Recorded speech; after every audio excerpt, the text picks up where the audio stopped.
வணக்கங்க.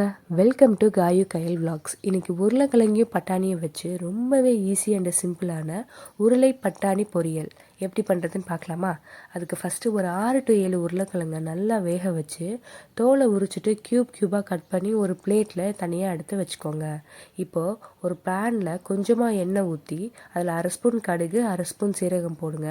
கடுகு சீரகம் நல்லா பொரிஞ்சு வந்ததும் அதில் ஒரு கொத்து கருவேப்பிலை அண்டு பொடியாக நறுக்கின ஒரு பெரிய சைஸ் வெங்காயம் கூடவே 2 பச்சை மிளகாவையும் போட்டு நல்லா வதக்குங்க.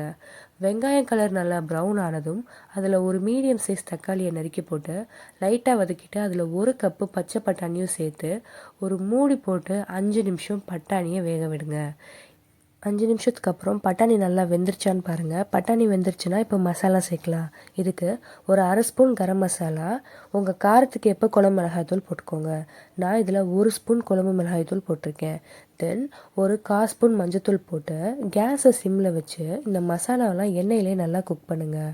இப்போ மசாலா ஸ்மெல் போனதுக்கப்புறம் நம்ம ஆல்ரெடி வேக வச்சு நறுக்கி வச்ச உருளைக்கிழங்கையும் சேர்த்து கூடவே 1 ஸ்பூன் உப்பு போட்டு நல்லா மிக்ஸ் பண்ணுங்கள். அவ்வளோதாங்க. இப்போ ஃபைனலாக 3 பல்லு பூண்டு அதில் தட்டி போட்டு நல்லா மிக்ஸ் பண்ணிக்கோங்க. கடைசியாக ஒரு கை கொத்தமல்லியை தூவி ஒரு கிண்டி இறக்குனா நம்ம உருளை பட்டாணி பொரியல் ரெடிங்க. இதை சுட சுட சாம்பார் சாதத்து கூட வச்சு 2 அப்பளத்தையும் சேர்த்து வச்சு சாப்பிட்டா டேஸ்ட்டு சும்மா கலக்கலாக இருக்குங்க. கண்டிப்பாக நீங்களும் இதை ட்ரை பண்ணிட்டு உங்கள் ஃபீட்பேக்ஸை கமெண்ட் பண்ணுங்கள். அண்டு நீங்கள் இன்னும் நம்ம சேனலை சப்ஸ்கிரைப் பண்ணலாம், சப்ஸ்கிரைப் பண்ணிக்கோங்க. அண்டு பக்கத்தில் இருக்க பெல் ஐக்கானையும் கிளிக் பண்ணிக்கோங்க. அப்போ தான் நாங்கள் போடுற புது புது வீடியோஸ் உங்களுக்கு வந்து சேரும். தேங்க்ஸ் ஃபார் வாட்சிங்.